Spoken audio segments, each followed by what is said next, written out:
3, a partir del verso 7, nos ponemos de pie.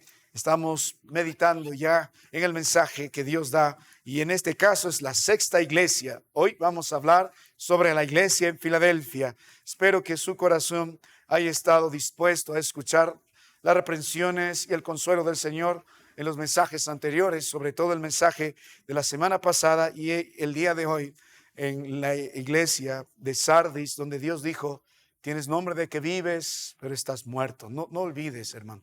No olvides ser vigilante. No mires, no olvides dejar de considerar tu situación delante de Dios. Es mejor ahora que cuando partas a la eternidad y de las bancas de esta iglesia vayas al infierno. Tienes nombre que vives y estás muerto.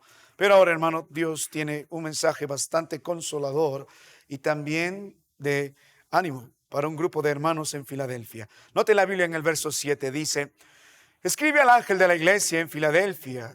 Esto dice el santo, el verdadero, el que tiene la llave de David, el que abre y ninguno cierra, y cierra y ninguno abre. Yo conozco tus obras.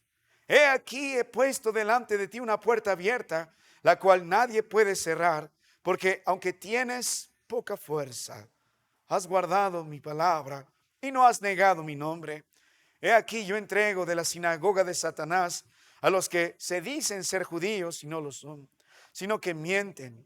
He aquí, yo haré que vengan y se postren a tus pies y reconozcan que yo te he amado. Por cuanto has guardado la palabra de mi paciencia, yo también te guardaré de la hora de la prueba que ha de venir sobre el mundo entero para probar a los que moran sobre la tierra. He aquí, yo vengo pronto. Retén lo que tienes para que ninguno tome tu corona. Al que venciere, yo le daré, o yo le haré columna en el templo de mi Dios, y nunca más saldrá de allí. Y escribiré sobre él nombre de mi Dios y el nombre de la ciudad de mi Dios, la nueva Jerusalén, la cual desciende del cielo de mi Dios, y mi nombre nuevo. El que tiene oído, oiga lo que el Espíritu dice a las iglesias. Resalte el mensaje esta noche, hermano mío, y la otra semana también. La Biblia dice en el verso 8: aunque tienes poca fuerza. Vamos a orar. Padre, te doy gracias. Qué bendición, Señor, poder leer tu palabra en tu casa.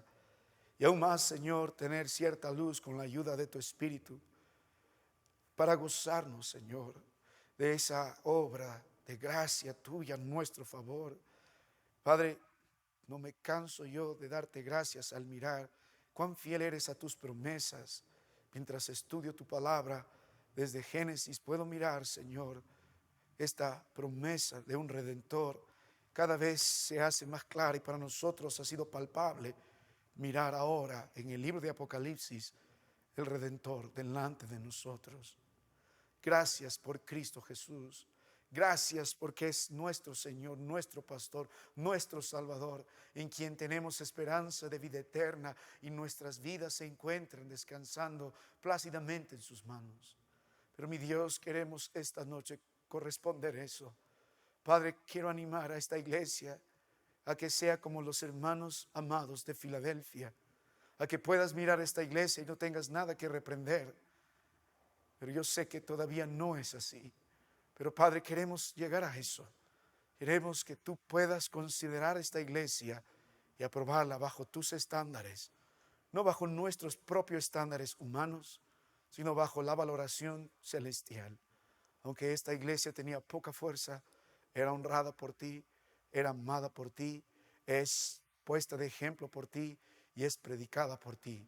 Gracias por este grupo de hermanos que, aun siendo pocos, probablemente débiles delante del mundo, pobres, pero amada por ti. Permítenos ser esta iglesia. En Cristo Jesús, bendícenos hoy. Amén. Amados hermanos, ocupen sus lugares. El rollo del libro de Apocalipsis continúa su viaje otros 50 kilómetros. La palabra del Señor se dirige desde la ciudad de Sardis a la ciudad de Filadelfia. Mi querido hermano, la palabra de Dios nos ha estado mostrando como mensaje tras mensaje, el Señor siempre algo tiene que decir a la iglesia suya.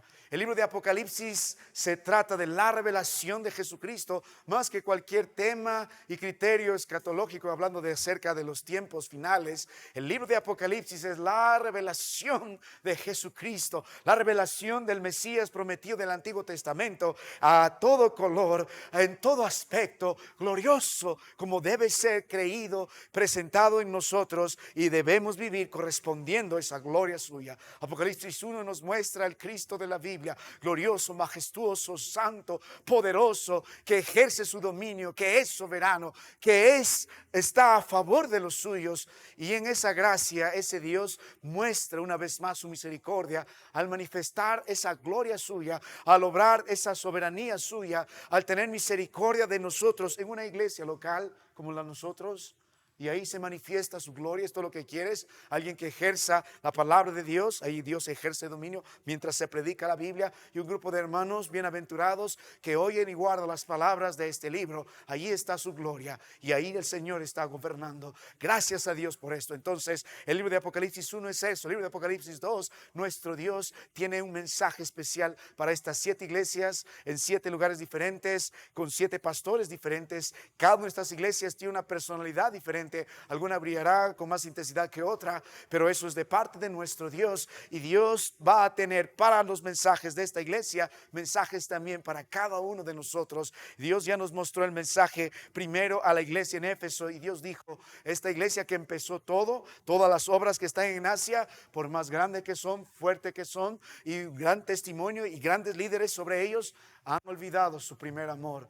No aman a Dios como antes, no aman al pueblo de Dios como antes, no aman a la iglesia del Señor como antes. Y es lo que Dios dice: tengo contra ti. Si no te arrepientes, voy a quitar mi gloria. Y el mensaje a la iglesia en Esmirna fue un mensaje realmente vivificador para nosotros, porque en medio de la oposición, donde la palabra de Dios nos muestra la increíble ataque del enemigo y la persecución y la necesidad y la amenaza de muerte, la iglesia fue fiel hasta el final. Era pobre ante el mundo, pero rico ante el Señor. El mensaje a la iglesia en Pérgamo también, el Señor reprendió a la iglesia aquí, porque esta iglesia estaba abrigando la doctrina de Balaam, la doctrina de poner primero lo material, la doctrina de buscar al Señor solo por las recompensas, la doctrina que sincretizaba la vida lujuriosa, pervertida, inmoral, adúltera, fornicaria con la idolatría, y era tolerado en la iglesia. Eso es un serio problema. Era la doctrina de Balaam. Lo mismo está pasando en Tiatira, solo que el problema se ha maximizado porque hay una profetisa, hay una mujer que se autodenominó maestra, y es Jezabel, la figura del Antiguo Testamento, y está predicando aún más aberrante lo que estaba predicando Balaam en Pérgamo. Y hay más hermanos comprometidos con fornicaciones, con adulterio y también con la idolatría. Y el propósito de todo esto es que Dios dice: están viendo ustedes todo este tipo de iniquidades y lo toleran. Dios es 3 veces santo. Ese es el problema. Ustedes retienen esta doctrina. Debes quitar, debes corregir. Ahora, el libro de Apocalipsis nos mostró en el capítulo 3 el mensaje a Sardis durante estas últimas 2 semanas, y fue una gran reprensión. Quizás es el mensaje más trágico de todos los mensajes que hay en las 7 iglesias, porque Dios declaró una situación tan penosa de la mayoría de hermanos de la iglesia. Tienen nombre de que viven, se llaman cristianos, asisten a una iglesia, cantan, predican, forman parte del liderazgo, ofrendan, lo que ustedes quieran hacer, que aparente ser cristiano, pero están muertos. Siguen muertos en delitos y pecados.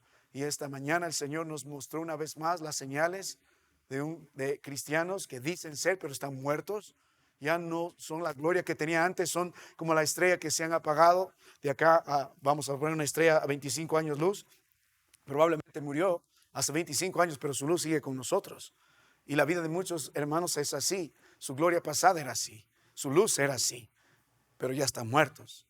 Viven solo de esa gloria. En lugar de crecer, han menguado.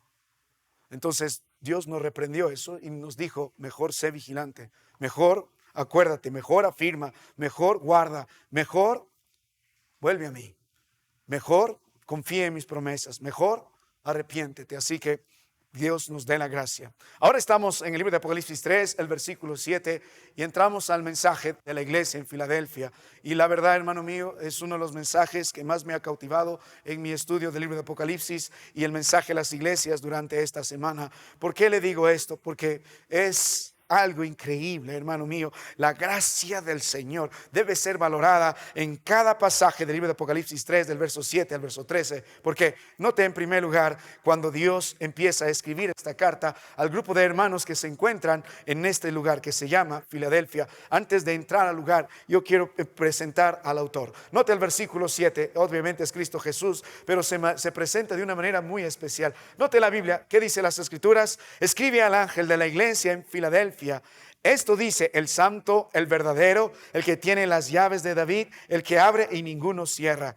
Me encanta la palabra del Señor, porque a diferencia de las otras iglesias, en el capítulo 1 Dios mostró aspectos de su gloria, el Cristo glorioso, y ha demostrado estos aspectos de manera particular a cada uno de los mensajes que escribió en las iglesias anteriores. Pero en este caso, hermano mío, esta descripción del santo, del verdadero, el que tiene la llave de David, el que abre y ninguno cierra, y cierra y ninguno abre, no están necesariamente escritas directamente en el libro de Apocalipsis capítulo 1, sino en la descripción de Cristo Jesús desde el Antiguo Testamento. Es más, cuando tú ves a Cristo Jesús en el Antiguo Testamento, puedes ver al Mesías prometido, y el Mesías prometido tiene estas virtudes.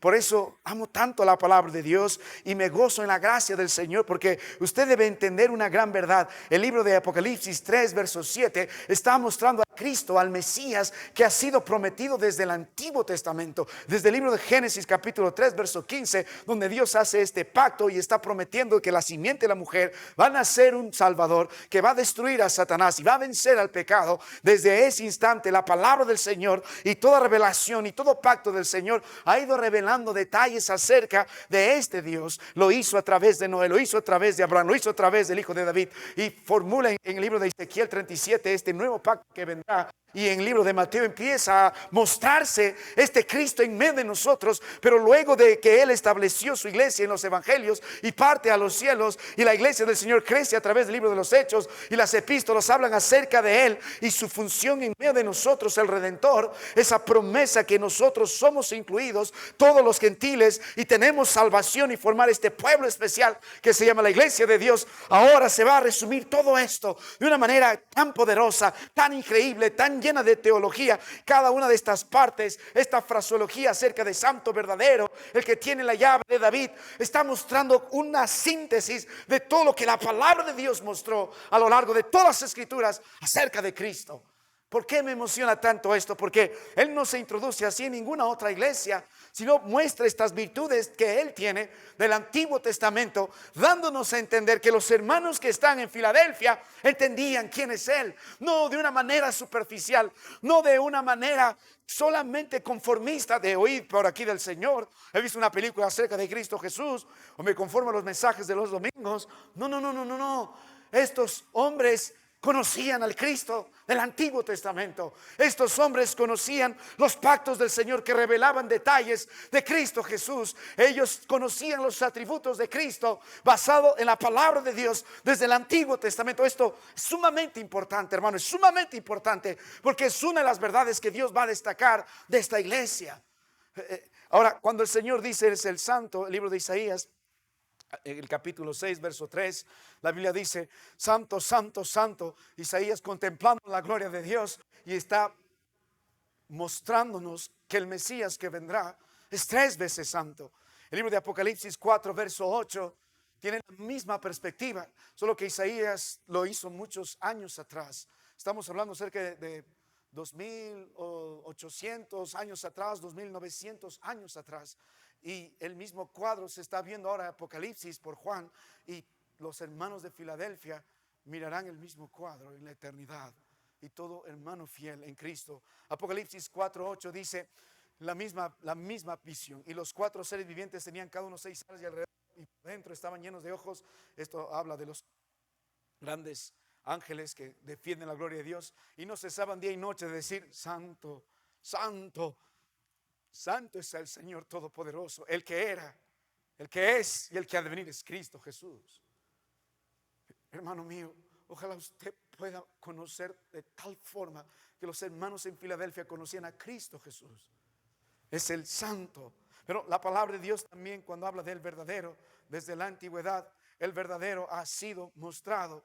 Cuando volvemos a las Escrituras, Cristo desde la antigüedad se ha mostrado como la verdad. Y se ha mostrado como la verdad a través de la revelación suya, a través de su palabra, que es la verdad. Cuando el Señor llamó a su pueblo y los sacó con gran poder y los introdujo a una tierra que fluye leche y miel, todo este tiempo ha mostrado a su pueblo que Él es el Dios verdadero. Él es el que cuando se presentó a Moisés en Éxodo dijo: yo soy el que habla contigo, no hay otro Dios como yo. Y ese ha sido el énfasis de la enseñanza de todo el Pentateuco, para mostrar a este pueblo, a diferencia de las demás naciones, que Él es Dios sobre dioses. En aquellos días las otras naciones, como Egipto, como las naciones cananeas, como las naciones en Mesopotamia, las grandes potencias, ellos tenían un panteón de dioses, tenían dioses sobre dioses y un gran Dios. Adoraban a los cielos, adoraban a los animales, adoraban la naturaleza, y cada nación tenía su Dios, y ellos creían que en su territorio un Dios reina. Pero Dios por eso mostró a este grupo de soldados, antes de conquistar la tierra que fluye leche y miel, en los campos de Moab, a orillas del río Jordán, mirando a unos 5 kilómetros la ciudad de Jericó, este grupo de hombres que creció en el desierto, aprendiendo quién es el Dios verdadero, y aprendieron en una lección de un mes toda la palabra del Señor, de Génesis hasta el libro de Deuteronomio, para entender quién es Dios, desde su creación, la caída del hombre, el diluvio, lo que viene después, la torre de Babel, Abraham, Isaac, Jacob, José, el Éxodo, las leyes. El libro central es Levítico porque muestra santidad, y luego tienes el libro de Números y el libro de Deuteronomio. Deuteronomio vuelve a explicar la ley, para que el pueblo de Dios sepa que Dios es verdad, que su palabra es verdad. Y luego, cuando estos son introducidos a la tierra que fluye leche y miel, Dios se muestra como el único Dios, como el Dios de la verdad. El ángel de Jehová iba con ellos y estaba con ellos. Cristo preencarnado, Él es la peña espiritual, la roca espiritual. Él es este Dios que se mostró verdadero, destruyendo a través de Josué a todas estas naciones cananeas. Y en la segunda vez, el libro de los Jueces, se esperaba que el pueblo que quedaba después de la generación destruyese a todas las otras naciones, pero no hizo. Más bien, el pueblo fracasó frente a la verdad. El pueblo menospreció la verdad. El pueblo se fue tras las espaldas, menospreciando el Dios de la verdad, la palabra de verdad, el camino de la verdad. Y Dios, por lo tanto, les mandó jueces para que estos sean liberados por la pura gracia del Señor. Y estos aparecieron paralelamente. Luego entras al libro de Primera y Segunda de Reyes, o Primera y Segunda de Samuel, y puedes ver Dios como llama a un Samuel verdadero, a un juez verdadero, y a través de él se establece la monarquía. Y hay 120 años luego de monarquía. Tienes a Saúl 40 años, tienes a David 40 años, y tienes a Salomón 40 años. A pesar de lo bueno que han sido, fracasaron, mostrándonos todos la necesidad de un rey verdadero, de un juez verdadero. Por eso se habla de un segundo Moisés, se habla de un segundo David, y Dios, haciendo sus promesas y sus pactos mientras tanto, prometió, hizo un pacto con Moisés, hizo un pacto con David, previamente hizo un pacto con Abraham, hablándonos acerca de este Dios verdadero. Y mientras el pueblo del Señor se desvió tras sus baales, tras sus dioses, el reino de Dios se dividió. Y tienes el reino del norte, tienes el reino del sur. En el sur está Judá y los levitas, probablemente algunos de Benjamín. Y tienes en el norte las otras 10 tribus. Las 10 tribus con Jeroboam se apartaron totalmente. Todos los que vinieron después de Jeroboam fueron terribles, pecadores, blasfemos, apóstatas. La tribu de Judá y de los levitas trataron de mantenerse, pero de todo el linaje, unos 5 o 4 son rescatables. Los demás también fueron tan abominables y no tan diferentes y peores algunos, como Manasés en sus días antes de arrepentirse, como los de la tribu del norte. Por lo tanto, Dios finalmente decide raer a la tribu del norte porque menospreciaron la verdad, y manda al grupo poderoso de Asiria y los saca para siempre y los borra del mapa, los lleva a sus ciudades y trae a sus habitantes. De ahí nace esta raza mixta y una adoración mixta de los samaritanos. Y Dios en su gracia les da unos siglos más a este grupo de Judá, pero finalmente en los días de Sedequías, porque no han hecho caso a la voz de los profetas, a Isaías, a Jeremías, a todos los profetas que podemos ver ahí, empezando desde los profetas del norte, los profetas del sur, Elías, Eliseo. A pesar de todo esto, no hicieron caso. Finalmente Dios los saca, trae a Babilonia, y por 70 años están en cautiverio y una desgracia. El libro de Lamentaciones describe ese cuadro por menospreciar la verdad. Después de 70 años el pueblo del Señor vuelve. Ya no es con el propósito de establecer el mismo reino que tenían, con todo ese poder militar, económico, territorial que tenían. Ahora solamente vuelven a la esencia. Quiero que tenga una relación verdadera con el Dios verdadero. Volvamos al pacto genuino que nuestros padres han menospreciado. La voz de los profetas en el exilio, la voz profetas después del exilio están clamando por eso. En todos los libros que usted puede leer, en primera y segunda de Crónicas, en los profetas menores, todo lo que pueda leer.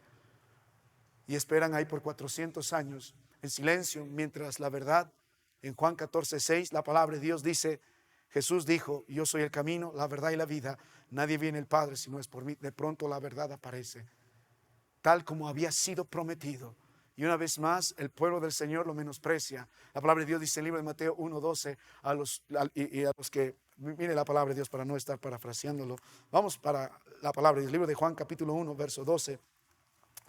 No quiero desviarme tanto del tema, pero vamos un momento para ahí. Libro de Juan capítulo 1 en el versículo 12. La palabra del Señor dice así.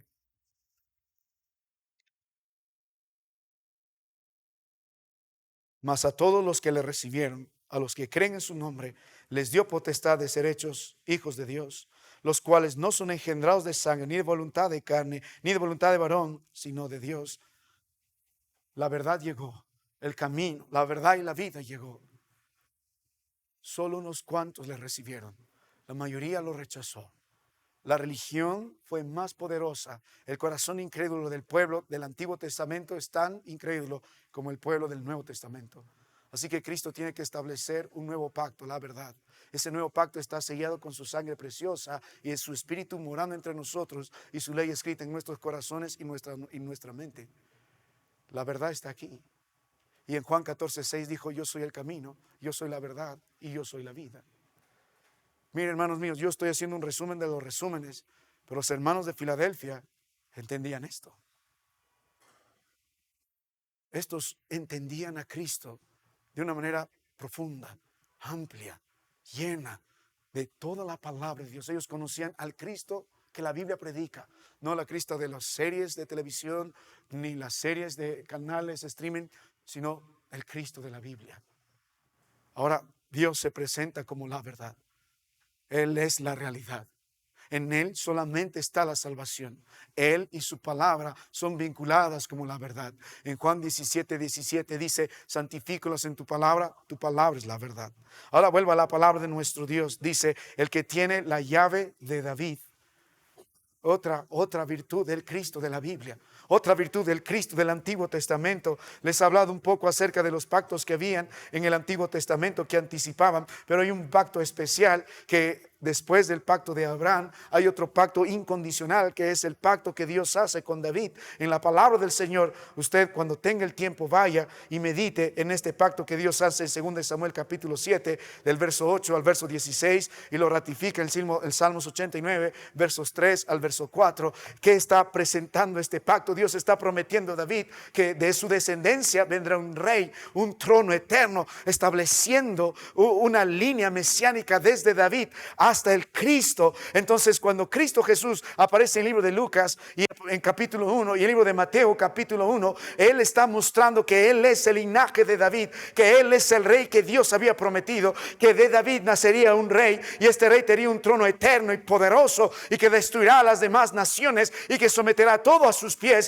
y este rey poderoso es el Salvador. Este sería un rey justo que cumpliría el antiguo pacto y en su precioso sacrificio nosotros tendremos redención bendición. Entonces, cuando Cristo Jesús es presentado en el libro de Apocalipsis capítulo 3 en el verso 7 como la llave de David, no solamente estos hermanos de Filadelfia entendían que este es el hijo de David, este es el rey prometido desde anteaño y ahora está delante de nosotros y ahora estamos mirando su trono, donde él está sentado en ese trono alto y sublime, y donde todos dicen santo, santo, santo, y donde dice la gloria al Cordero, y donde estamos todos delante de ese trono, y ese trono tiene el control de todo, y delante de ese trono algunos serán lanzados al infierno, otros serán aceptos, pero ese es Dios, es el Rey de reyes y Señor de señores, y es nuestro Rey. Por eso dice, es aquel que desciende de David, pero no solamente es el Rey prometido de David, sino es aquel que es el soberano en reinado, porque dice, tiene la llave de David. En la palabra del Señor en el Antiguo Testamento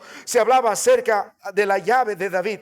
Básicamente se habla de un hombre que tenía esta llave y básicamente está haciendo referencia a un mayordomo que tenía la responsabilidad de administrar las cosas del rey. Esto está hablando en el Antiguo Testamento, la llave de David, la llave de David. Lo que está hablando acerca de esto es la autoridad que se tenía. Entonces, lo que usted puede ver no solamente que Jesús es el descendiente de David, es el linaje prometido del rey, sino es el rey que tiene autoridad, es el rey que representa, que tiene el control, es el rey que tiene ejercicio de soberanía, que hace lo que tiene que hacer, cuando quiere hacerlo, y no hay nada que se imponga y contradiga lo que él determina hacer, y todo lo que él hace es bueno. Es bueno. En la palabra del Señor, Apocalipsis 1, en el verso 18, nosotros también hemos meditado en esto. En Apocalipsis 1, verso 8, y el que vivo y estuve muerto, mas he aquí vivo por los siglos, amén. Y tengo las llaves. Es la idea de autoridad, es la idea de control, es la idea de soberanía. Él da vida y él da muerte. El libro de Apocalipsis 9, verso 1 dice, el quinto ángel tocó la trompeta y una estrella que cayó del cielo a la tierra y se le dio la llave del pozo del abismo. Otra vez la misma figura de alguien que ejerce dominio, de alguien que ejerce el control. Y entonces Cristo Jesús es ese rey, pero es ese rey lleno de autoridad, es ese rey soberano, es el que tiene las llaves, es el que tiene el control. En el libro de Isaías 22, del verso 20 en adelante al verso 22, ahí se va a describir este oficio que tenía Eliakim, el hijo de Hilcías, que tenía estas llaves. En el versículo 22 de Isaías 22 dice, y pondré la llave de la casa de David su hombro, y abrirá y nadie cerrará, cerrará y nadie abrirá. Anticipando ya desde el Antiguo Testamento a través de la figura de este hombre lo que Cristo llegaría para hacer a nosotros. Y ustedes, para nosotros de repente esto es nuevo, pero no para los hermanos de Filadelfia.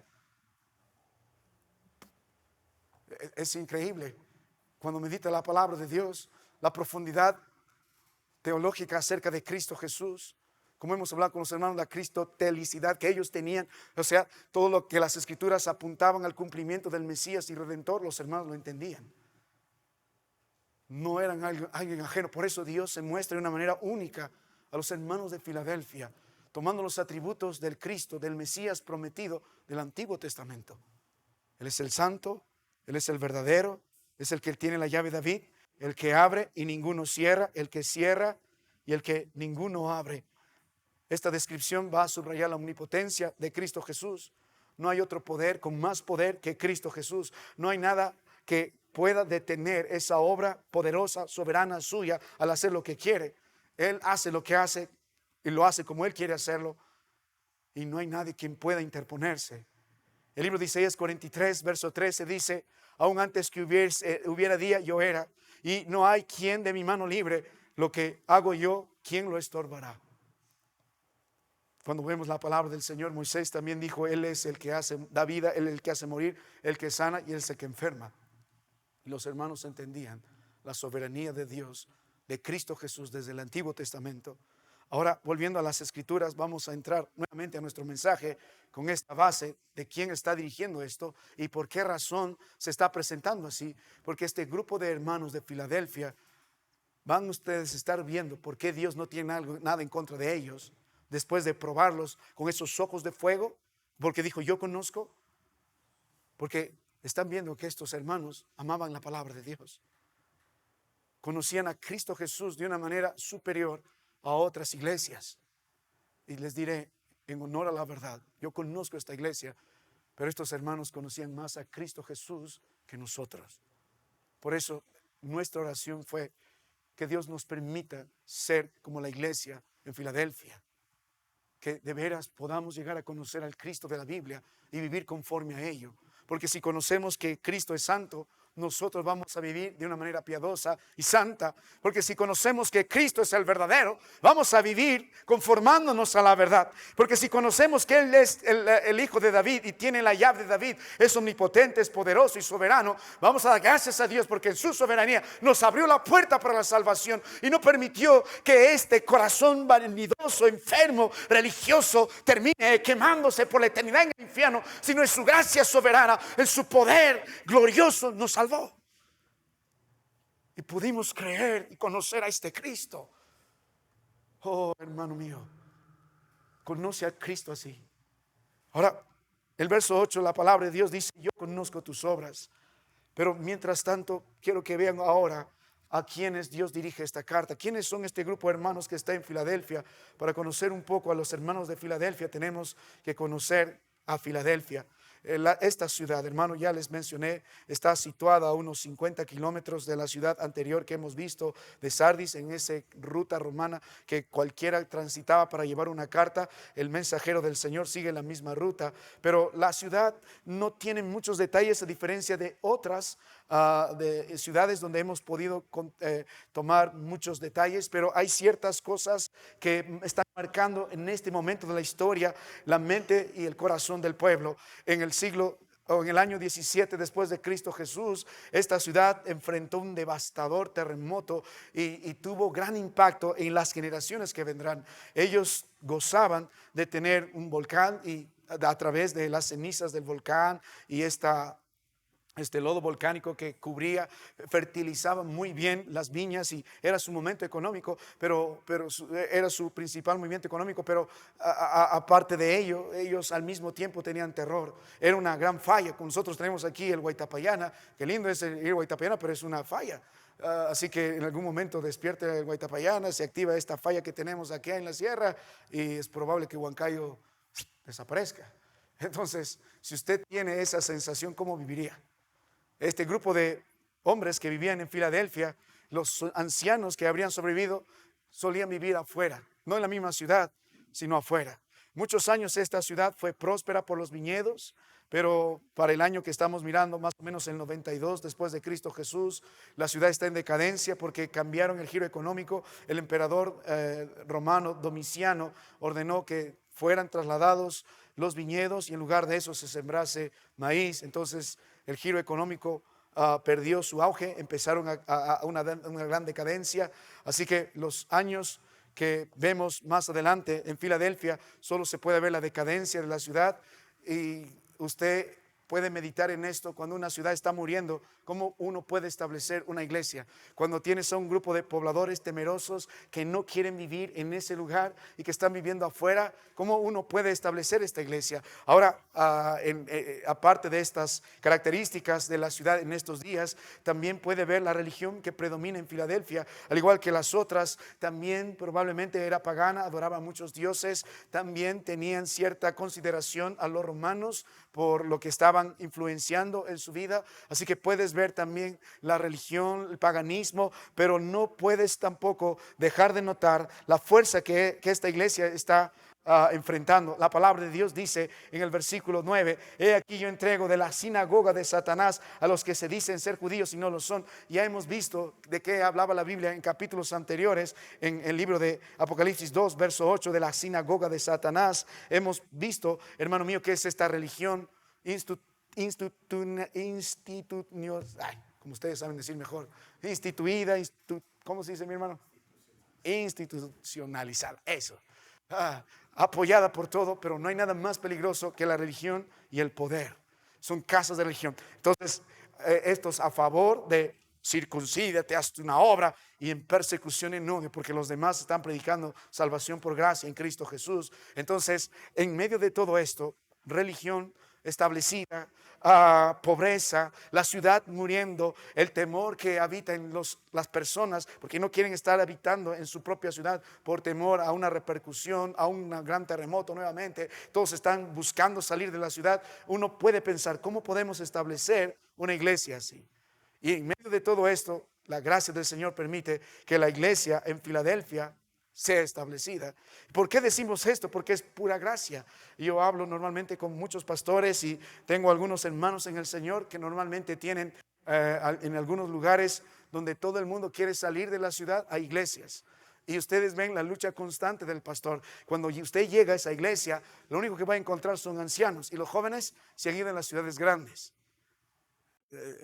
Aquí nomás, si nos vamos a Jauja, el pastor Pablo enfrenta a veces este tipo de problemas, porque ¿dónde están trabajando? En Huancayo. ¿Dónde están estudiando? En Huancayo. ¿Dónde quieren vivir? En Huancayo. Los que están en Huancayo, en Lima. Los que están en Lima, al extranjero. Pero imagínate llegar a un pueblito nuestro, vamos a suponer Orcotuna, y a esta hora es una ciudad muerta, probablemente, salvo que están festejando algo. Pero el punto de ahí, los niños que están creciendo, hay que salir de acá. Yo no quiero ser agricultor como mi padre es agricultor, no quiero ser campesino. Vamos a las ciudades, vamos a la capital, vamos a donde hay movimiento económico, vamos a crecer, donde hay para nosotros en nuestra mentalidad mayores oportunidades. El problema es que nosotros miramos como el mundo mira. No hay nada de malo salir, no hay nada de malo crecer, pero bajo la voluntad de Dios. Entonces, ¿cómo uno puede establecer una iglesia allí? Para empezar, ya está viendo que este grupo de hermanos, a pesar de las condiciones tan difíciles en contra de establecer una iglesia, a pesar del corazón vacilante de muchos de querer irse, la iglesia está permaneciendo y es una buena iglesia. Dios no tiene nada en contra de esta iglesia. Ni siquiera de unos pocos. En el libro de Éfeso, en la carta a Éfeso, en Apocalipsis 2, señaló a algunos pocos. Y luego el mal va creciendo porque la mayoría empieza a apartarse del Señor hasta llegar al punto de la iglesia en Sardes, donde la mayoría es incrédulo ya. Una gran decadencia. Pero de pronto llegamos a un oasis en el Señor y vemos la iglesia en Filadelfia, donde a pesar de las condiciones, a pesar del miedo, a pesar de la persecución, a pesar de la religión, a pesar de todo, hay una iglesia del Señor que está creciendo firme. Ahora, lo que usted puede notar, una característica, porque no sabemos más detalles de la iglesia en Filadelfia, solo sabemos que habrá sido establecida por esta iglesia en Éfeso, pero hay algo que Dios sí destaca. Note la palabra de Dios en el verso que estamos leyendo 8. Yo conozco tus obras, he aquí he puesto delante de ti una puerta abierta, la cual nadie puede cruzar, porque aunque tienes, note la palabra de Dios que dice, poca fuerza. Hermano mío, aquí quería llegar esta noche. Dice, poca fuerza. Aunque la Biblia y los cronistas paralelos no dan detalles, más detalles de la iglesia en Filadelfia, la Biblia sí está encargada de que podamos entender una gran virtud que Cristo Jesús resalta de esta iglesia. ¿Por qué? Porque después de decir, yo conozco tus obras, después que el Señor miró la vida del pastor, de los hermanos de la iglesia, después que Dios miró las obras, las alabanzas, la predicación del evangelio, el envío a otros obreros, después que Dios consideró sus cultos a lo largo de estos años de existencia, probablemente igual que las demás, 40, 30 años, a pesar de todo lo que acontece a su alrededor, Dios no tiene nada de malo que decir. No les está diciendo, tengo contra ti que has dejado tu primer amor. Tampoco le está diciendo, tienes los que retienen la doctrina de Balaam o la doctrina de Jezabel. No está diciendo, hay muchos que están muriendo contigo. No están diciendo, las vestiduras de ustedes han sido manchadas con inmundicia. No, lo único que el Señor está diciendo, después de probar al corazón de esta iglesia y al grupo de hermanos de esta iglesia que aún están buscando glorificar al Señor, está diciendo esta única característica, que aunque, dice la Biblia, aunque tienes poca fuerza. Ahora, no está en una connotación negativa la expresión poca fuerza. ¿Por qué? Porque el contexto va a meritar algo importante. Es el mismo contexto. Note la Biblia, libro de Apocalipsis capítulo 2, en el versículo 9. Yo conozco tus obras y tu tribulación y tu pobreza. No está en connotación negativa, sino entre paréntesis Dios dice, pero tú eres rico. La expresión después de esta, aunque tienes poca fuerza, has guardado, todo lo que viene es positivo. Entonces, ¿qué está queriendo decir el Señor para esto? Está poniéndose el Señor en alguna forma en la vista de las demás personas. Probablemente cuando Dios está diciendo tienes poca fuerza, está refiriéndose a lo que Él también habló antes acerca del pueblo del Señor. En el libro de Lucas 12, en el verso 31, la palabra de Dios dice, especialmente el verso 32, no temáis manada pequeña, porque a vuestro Padre le ha placido daros el reino. Ahora, en el libro de 1 Corintios capítulo 1, en el versículo 26 dice: pues mirad, hermanos, vuestra vocación, que no sois muchos sabios según la carne, ni muchos poderosos, ni muchos nobles. Hablando de que no somos tan grandes como los demás son, no somos tan poderosos como los demás son, no somos tan reconocidos como los demás son. Ahora, la palabra del Señor dice en 1 Corintios capítulo 1, en el verso 27 dice: sino que lo necio del mundo escogió Dios para avergonzar a los sabios, y lo débil del mundo escogió Dios para avergonzar al fuerte, y lo vil del mundo y lo menospreciado escogió Dios, y lo que no es, para deshacer lo que es, a fin de que nadie se jacte en su presencia. Entonces, ¿qué es lo que Dios está diciendo? De repente, delante de los ojos del mundo, puede mirar una pequeña iglesia, aunque tienes poca fuerza. Puede ser que sea poca iglesia, hay poca fuerza, hay poco movimiento económico. Puede ser que sean pobres delante de los demás. Puede que sea, no sea una iglesia poderosa, influyente, numerosa, con cientos y miles de hermanos miembros. No son una iglesia reconocida como las otras iglesias, probablemente al nivel de la iglesia de la Odisea, al nivel de la iglesia de Éfeso, al nivel de las otras iglesias. Puede ser que este grupo de hermanos no sean tan influyentes en su sociedad, no sean tan conspicuos delante de los hombres, tan afamados, tan aclamados, tan reconocidos. Hemos visto ciudades como Pérgamo, un hombre que salió, y de ahí viene la palabra galeno, porque fue uno de los pioneros en la medicina en Pérgamo. Este tipo de hombres no había en Filadelfia. No hay mucho que decir. Lo único que quieres decir de este grupo de hermanos en la iglesia, llegando un domingo en la mañana, son pocos hermanos, tienen poco poder económico, parecen hermanos que no son muy prominentes ante los demás. Es lo que más o menos podemos entender. Pero volviendo a la palabra de Dios, Dios dice: pero aunque, note la Biblia, el verso 8, porque aunque tienes poca fuerza, a pesar de que esta iglesia era pequeña en tamaño, pequeña en su economía, pequeño delante de la sociedad, pequeño delante de los hombres, era una iglesia valorada por Dios. Y esto me anima bastante, hermano mío, porque si usted puede ver en los versículos que hemos visto, nosotros somos manada pequeña. En los versículos que hemos visto, lo que Dios escogió es lo peor de este mundo, lo vil y lo menospreciado escogió Dios para que la gloria no esté en nosotros, sino en el Señor. Y si somos honestos, a la verdad somos pobres, somos pequeños. No somos los grandes hombres, no tenemos las grandes mentes aquí que pueden cambiar el mundo.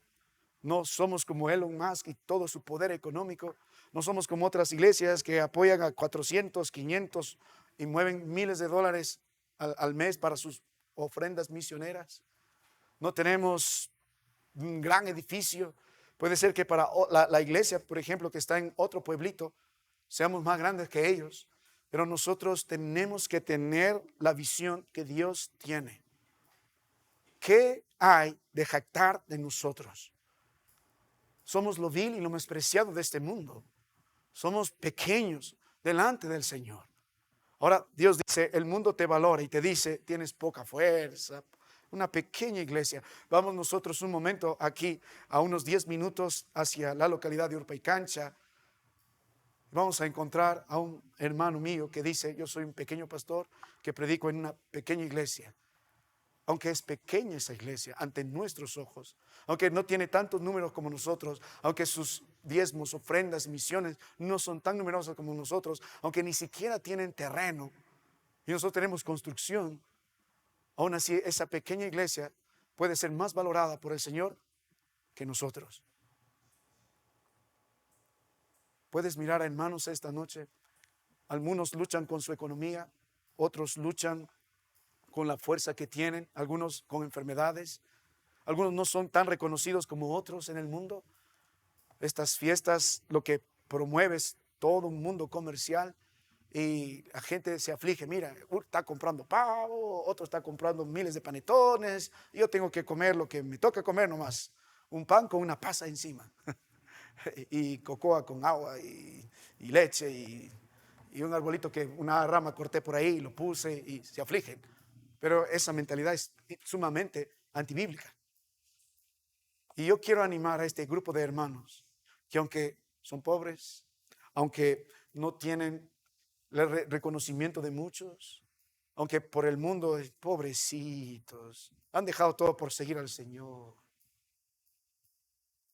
Porque aunque tienes poca fuerza, hermano mío, puedes ser muy valorado por el Señor.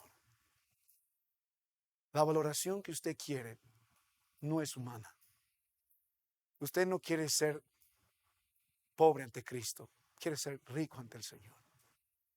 Porque esta iglesia, a pesar de que es débil para el mundo, aunque tiene poca fuerza, poca economía, poco número de hermanos, muchos de la ciudad están queriendo ir, la ciudad está muriendo, a pesar de todo eso, note la palabra del Señor, note la Biblia un instante, en el libro de Apocalipsis, en el capítulo 3, note la Biblia, verso 9, al final dice, y haré que vengan y se postren a tus pies, y la última oración dice, y reconozcan que yo te he amado.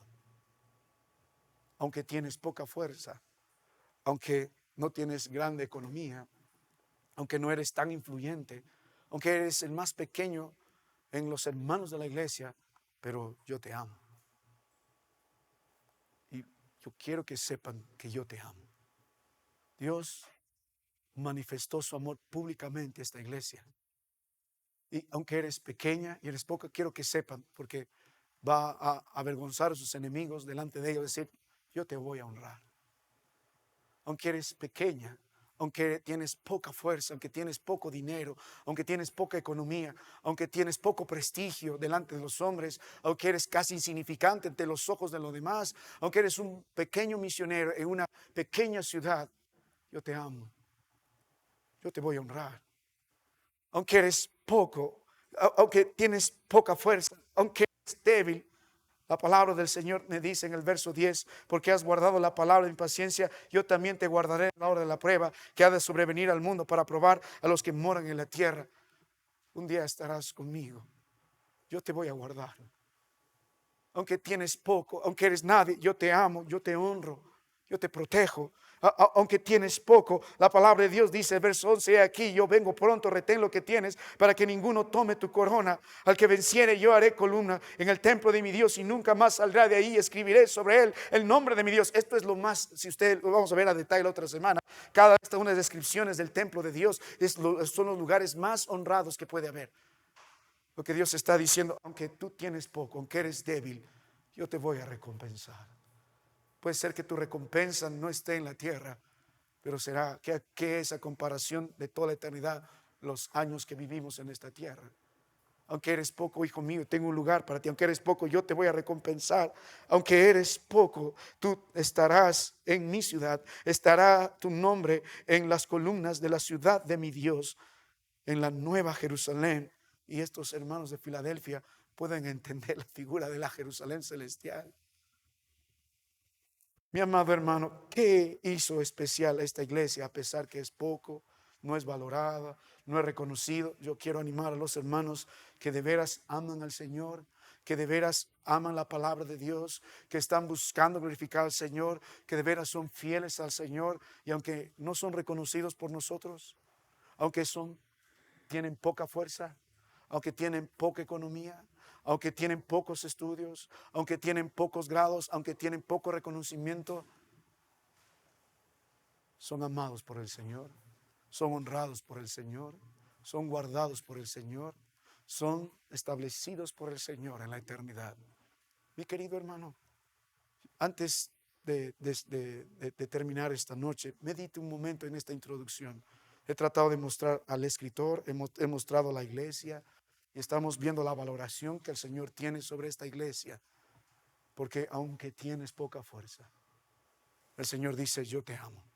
Aunque tienes poca fuerza, igual yo te voy a honrar. Aunque tienes poca fuerza, igual yo te voy a guardar. Aunque tienes poca fuerza, igual te prometo que estarás conmigo por la eternidad. Aunque tienes poco. Mi querido hermano, que nuestro corazón nunca se desvíe. ¿Qué es lo que tenemos? Nada. Todo lo que está acá no es nuestro, es del Señor. ¿Qué es lo que tiene usted que Dios no le haya dado? Si tiene ingresos económicos es porque Dios le ha dado.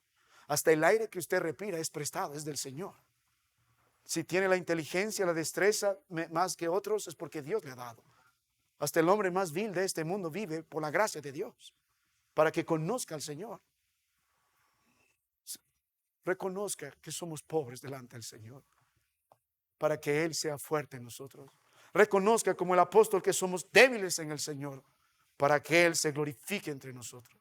Reconozca que nosotros no podemos, para que Él sea el Todopoderoso. Y cuando miramos la historia de la palabra del Señor y miramos la vida del varón como el apóstol Pablo, y dice: por cuanto soy débil, entonces soy fuerte, en 2 Corintios 12, verso 10. Por tanto, por lo cual, por amor a Cristo, me gozo en las debilidades, en afrentas, en necesidades, en persecuciones, en angustia. Por cuanto soy débil, entonces soy fuerte.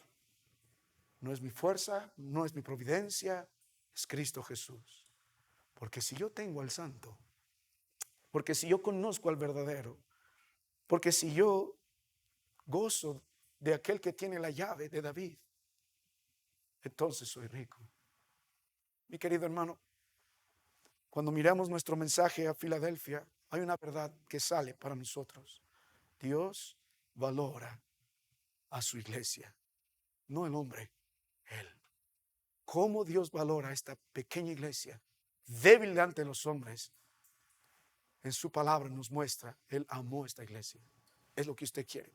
Ese amor del Señor, esa honra del Señor, esa protección, providencia, promesa del Señor. Pero ¿cuáles serían las características de una iglesia que es débil en sí misma, pero es fuerte en el Señor? ¿Cuáles son las características que Dios valora de una iglesia? Filadelfia tiene este nombre, filio, de un amor filial. Y se escribió esto no porque en honor a la iglesia. Dios de antemano había preparado. El que fundó la iglesia, la ciudad de Filadelfia, unos 192 años antes de Cristo Jesús, era hermano de otro rey, del rey de Pérgamo. Entonces, para que no haya pleitos entre Pérgamo y Filadelfia, dijeron: tiene que haber un amor entre hermanos. Tú eres rey aquí, yo soy rey allá. Y Dios tomó este pacto de reyes incrédulos para darnos a entender el mismo mensaje. Porque ¿qué predomina aquí? Es el amor del Señor a este grupo de hermanos en la iglesia. Porque verdaderamente esta iglesia es una iglesia fiel. Dios no tiene nada en contra de ellos. Aunque son pocos, débiles, Dios los ama. Y ahora la pregunta es, si Dios valora a la iglesia así, ¿cómo valora esta iglesia? Y nuestro mensaje la otra semana va a consistir en desarrollar las características de esta iglesia fiel, para poner en su boca nada más como una miel y pueda despertar el apetito. Nota el verso 8. Aquí comienza una primera característica de una iglesia fiel. A pesar que tiene poco, aunque tienes poco, aunque eres débil. Note la palabra de Dios dice al final del verso 8, porque aunque tienes poca fuerza, has guardado mi palabra. Puede ser que no tienes mucho dinero, puede ser que no tienes un gran trabajo, puede ser que no eres muy reconocido, ni siquiera en la iglesia, pero eres valorado por el Señor. Pero esta iglesia será valorada por el Señor. La iglesia en Urpaicancho o cualquier otra iglesia que creamos que es pequeña, es una iglesia fiel porque es una iglesia que guarda la palabra de Dios. ¿Ve? Por eso la introducción de Apocalipsis 3:7. Porque esta iglesia, para guardar la palabra de Dios, tenía que conocer la palabra de Dios y tenía que conocer al Dios de la Biblia. Cuando meditas en la palabra guardar aquí, esta palabra era común en el primer siglo, se usaba para describir la guardia de uno que estaba cuidando a algún preso, la vigilancia cuidadosa de los que estaban en cadenas. En este sentido, esta es una iglesia que con todo el corazón procura guardar la palabra de Dios, procura cuidarse de las doctrinas correctas, procura conocer al Cristo de la Biblia. Procura interpretar la palabra de Dios correctamente, predicar la palabra de Dios correctamente, predicar las Escrituras, establecer su iglesia en función de la palabra de Dios, establecer sus hogares guardando la palabra de Dios, criar a sus hijos guardando la palabra de Dios. Job 23:12 dijo: del mandamiento de sus labios nunca me separaré, guardaré las palabras de su boca más que mi comida. En el libro de Juan 14:23 Cristo dijo, respondió Jesús y le dijo: el que me ama, mi palabra guardará, y mi Padre le amará, y vendremos a él y haremos morada con él. El que no me ama no guarda mis palabras, y la palabra que habéis oído no es mía, sino la del Padre que me envió. Esta iglesia amaba la palabra de Dios, guardaba la palabra de Dios, memorizaba la palabra de Dios, obedecía la palabra de Dios, cuidaba la doctrina de la palabra de Dios, se establecía en la palabra de Dios, amaba la palabra de Dios, meditaba en la palabra de Dios, estudiaba la palabra de Dios de una manera tan profunda, tan diferente a la nuestra. No es tan superficial como nuestro conocimiento. Yo les he dado un vestigio nada más del conocimiento de esta iglesia en el libro de Apocalipsis 3:7, cuando se habla de Cristo. Imagínense lo que entendían. Por eso, aunque tienes poca fuerza, aunque tienes poco dinero, aunque eres poco delante de los hombres, yo te amo, porque tú guardas mi palabra.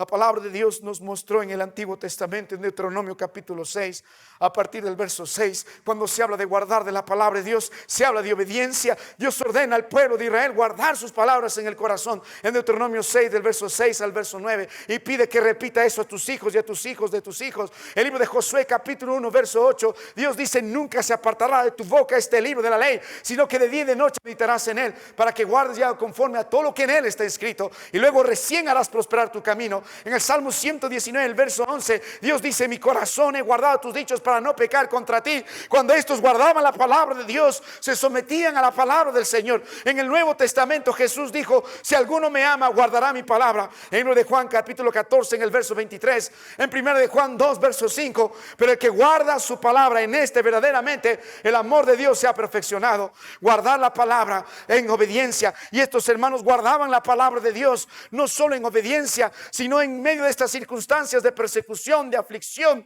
de angustia, de temor, de miedo, de aflicción de esta religión instituida por los judíos. En el libro de Daniel capítulo 3, del 16 al 18, vemos como un grupo de jóvenes, a pesar de toda el ataque y la amenaza de muerte a ser lanzados al horno de fuego, prefieren obedecer al Señor y prefieren ser lanzados a ese horno de fuego para obedecer la palabra. No me inclinaré ante ti, Rey. El Salmo 119, verso 157 dice: muchos son mis seguidores y mis enemigos, pero no me he apartado tus testimonios. El libro de Mateo 24, verso 13 dice: el que persevere hasta el fin, este será salvo. Hablando de guardar la palabra de Dios en medio de las circunstancias penosas. El libro de Hechos capítulo 5, verso 29, el apóstol Pedro anima a los demás y está diciendo: es necesario obedecer a Dios antes que a los hombres. Guardar la palabra del Señor involucra obediencia. Guardar la palabra de Dios involucra constancia. ¿Cuántos de nosotros nos animamos rápidamente ante cualquier problema en la iglesia y echamos atrás las palabras de Dios? Somos infieles a los mandatos de nuestro Dios. Dejamos de buscar al Dios de todo corazón. Pero guardar la palabra de Dios en este contexto no solo involucra obediencia, no solo involucra constancia, sino que guardar la palabra de Dios también evidencia nuestra relación con el Cristo Redentor. El libro de Deuteronomio 30, verso 14 dice: la palabra está muy cerca de ti, en tu boca y en tu corazón, para que la cumplas. En el Salmos 1, verso 2, sino que en la ley de Jehová está su delicia, y en su ley medita de día y de noche. En Juan capítulo 17, en el verso 6 dice: han guardado tu palabra. Cristo dando testimonio de estos hijos. En el libro de Apocalipsis 14, verso 12 dice: guardaron los mandamientos de Dios y la fe de Jesús, elogiando a Dios a los santos, perseverando en la fe. Porque cuando guardamos la palabra de Dios, manifestamos que amamos a Dios, que tenemos una relación estrecha con Dios. ¿Por qué? Porque conocemos al Cristo de la Biblia, porque conocemos al Santo, porque conocemos al verdadero, porque conocemos el que derramó gracia, ejerciendo como aquel que tiene la llave de David, y en su gracia me dio vida. ¿Cómo voy a menospreciar su palabra? Mi querido hermano, estos hermanos guardaron la palabra de Dios, continuando, conociendo a Cristo Jesús. Por eso Cristo se presenta en el versículo 7 de esa forma. Hermanos, cuando guardamos la palabra de Dios como esta iglesia, entonces obedecemos. Cuando guardamos la palabra de Dios, entonces somos constantes. Ninguno puede decir que guarda la palabra de Dios cuando es infiel. Entonces, cuando guardamos la palabra de Dios, mostramos nuestro amor al Señor. Y cuando guardamos la palabra del Señor, crecemos más en el Señor. Cristo dijo, cuando yo me presento a esta iglesia como el santo, el verdadero, el que tiene la llave de David, estos van a conocer perfectamente quién soy yo. Y se gozarán en este cumplimiento prometido para ellos. Entonces, imagino al pastor de esa mañana, un grupo de pocos hermanos ya a congregar, seguramente ha llovido mucho, hubo pequeños temblores y la mayoría estaba buscando refugio afuera, pero los fieles llegaron a la iglesia y empezó a leer el rollo. Este pastor, probablemente allí en la ciudad de Filadelfia, y las lágrimas corren al corazón de los hermanos. Son pocos, la mayoría se ha ido, su economía no es tan grande como muchos, pero aunque tienes poca fuerza, Dios dice, yo te amo, yo te honro, porque aunque tienes poca fuerza, esto es lo que tengo para ti en la eternidad. Por una razón, has guardado mi palabra como ninguna otra iglesia. Eres obediente a mi palabra, eres constante en mi palabra, eres alguien que ha crecido en mi palabra. Mi querido hermano, guarda la palabra de Dios así. Conoce al Señor Jesucristo así.